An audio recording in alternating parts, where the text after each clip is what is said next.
a powerful legal dynasty, a father who called 911 in tears, a wife and son lying dead beside the family dog. For months, the country searched for a mysterious killer. Then one tiny cell phone video, recorded just minutes before the murders, shattered everything everyone thought they knew. The man pleading for justice suddenly became the prime suspect in one of America's most shocking true crime cases. This is Alex Murdaugh. I need the police to answer to me. My wife and child got badly. Okay, and are they breathing? No, ma'am. Okay, and you said it's your wife and your son? My wife and my son, Maggie and Paul. On the night of June 7th, 2021, at 10:06 p.m., a frantic 911 call came from the sprawling Moselle hunting estate in rural South Carolina. The caller, prominent attorney Alex Murdaugh, struggled to speak through sobs. He told the dispatcher he had just returned home and found his wife, Maggie, and their youngest son, Paul, shot dead near the property's dog kennels. The scene was horrific. 22-year-old Paul Murdaugh had suffered catastrophic shotgun wounds. Maggie Murdaugh had been struck multiple times by rifle fire as she tried to flee. The brutality stunned even experienced investigators. This wasn't a robbery. There were no signs of forced entry. Whoever carried out the attack had come prepared and had shown no mercy. For investigators, one question immediately overshadowed every other. Who would execute two members of one of South Carolina's most influential families? At first glance, Alex Murdaugh looked like another grieving husband and father whose world had collapsed in a matter of minutes. His emotional 911 call quickly spread across national news, and sympathy poured in from across the country. But behind that heartbreaking image, investigators quietly noticed details that didn't quite fit. Alex explained that he had spent the evening visiting his elderly mother before returning home and discovering the bodies. It sounded like a straightforward timeline, yet experienced detectives know that the earliest statements often become the most important pieces of any murder investigation, and this one would soon begin to crack. To understand why these murders became one of the most talked about criminal cases in America, you have to understand what was happening before those gunshots echoed across Moselle. Paul Murdaugh wasn't simply the son of a respected attorney. He was facing criminal charges connected to a fatal 2019 boat crash that had taken the life of 19-year-old Mallory Beach. Prosecutors alleged Paul had been heavily intoxicated when the boat slammed into a bridge, throwing passengers into the dark water. The tragedy had already placed enormous pressure on the Murdaugh family. Civil lawsuits were moving forward, financial records were being sought, public scrutiny was intensifying. Every new court hearing pulled the family deeper into unwanted attention. Then, before any of those legal battles reached a conclusion, Paul was murdered. Almost immediately, many people wondered whether someone seeking revenge over the boat crash had finally acted. It seemed like a believable theory. Paul had become one of the most recognizable defendants in South Carolina. Online speculation exploded. Was this retaliation? Had someone connected to the boat crash finally snapped, or had another unknown enemy targeted the family? For a brief moment, investigators explored every possibility, but as forensic teams carefully examined the crime scene, something else began attracting their attention. The killer appeared comfortable on the property. There were no obvious signs that Maggie or Paul had been ambushed by strangers. Neither victim appeared alarmed before the shootings. The attack occurred near the kennels, an area they visited regularly. It suggested they had willingly walked into the location without sensing immediate danger. That detail changed everything. Meanwhile, detectives started collecting every possible piece of digital evidence: cell phones, call records, text messages, security information. Every electronic breadcrumb left behind that evening would eventually become part of an incredibly precise timeline. Initially, Alex continued insisting he had not been near the kennels before discovering the bodies. If true, that statement would place him away from the murders during the critical window. But investigators weren't relying on memory alone. Modern murder investigations don't just depend on eyewitnesses. They depend on technology. Every phone movement, every vehicle ignition, every call, every text, every second can leave a trail. And the trail leading away from Alex's story had already begun to form. One detail especially caught investigators' attention. Earlier that day, Alex had asked Maggie to come to Moselle. According to friends later interviewed by investigators, Maggie had expressed hesitation. She reportedly texted that Alex's request felt fishy. At the time, nobody knew those messages would become deeply unsettling in hindsight. They painted a picture of someone who hadn't planned to be at Moselle that evening, but decided to go after her husband's request. As detectives continued reconstructing June 7th minute by minute, they also noticed unusual activity involving the victims' phones after prosecutors believed the murders had occurred. Maggie's cell phone appeared to travel away from the property before later being discarded along a roadside, raising new questions about the killer's movements after the shootings. The timeline was becoming increasingly complicated. Then investigators made a discovery that would transform the entire case. Just minutes before prosecutors believed Maggie and Paul were killed, Paul had been recording a casual video at the dog kennels. It wasn't meant to document history. It wasn't intended to solve a murder. He was simply filming one of the family's dogs to send to a friend. But hidden in the background of that ordinary recording was something extraordinary. A familiar voice. That single recording would become one of the most devastating pieces of evidence presented in court, not because anyone noticed it immediately, but because once investigators finally listened carefully, the entire timeline of the murders began collapsing. And from that moment forward, this was no longer just the mystery of who killed Maggie and Paul Murdaugh. It became the story of whether the man who claimed to have found the bodies had actually been standing beside them only moments before they died. The investigation changed forever when forensic analysts extracted the video from Paul's phone. It lasted only a few seconds. There was nothing dramatic about it. Paul had been recording one of the family's dogs because a friend wanted to see its injured tail. But while everyone focused on the dog, investigators focused on the voices in the background. 3 voices: Paul, Maggie, and a third voice that multiple witnesses immediately recognized as Alex Murdaugh.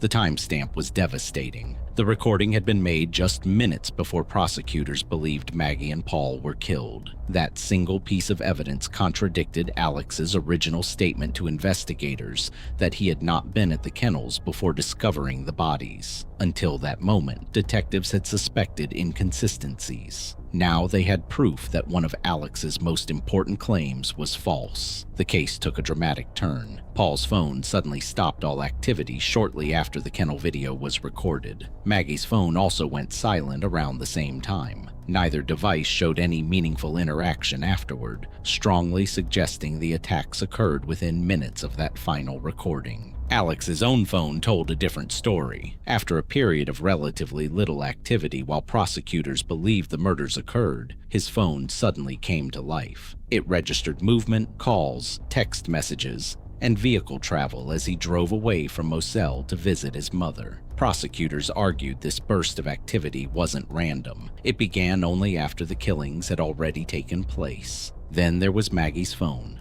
Rather than remaining beside her body, it traveled away from the property before being thrown from a moving vehicle along a nearby roadside. Investigators believe someone had deliberately removed it, possibly hoping to conceal evidence or delay investigators from reconstructing the timeline. Although the phone itself survived, it became another silent witness. Its movements were measurable, its data couldn't be intimidated, and it couldn't forget where it had been. As detectives continued digging into Alex's life, they uncovered a completely different crisis unfolding behind closed doors. For years, Alex had been viewed as a successful attorney from one of South Carolina's most influential legal families. But beneath that respected image was an enormous financial disaster. Investigators discovered allegations that millions of dollars had disappeared from clients, settlement funds, and law firm accounts over many years.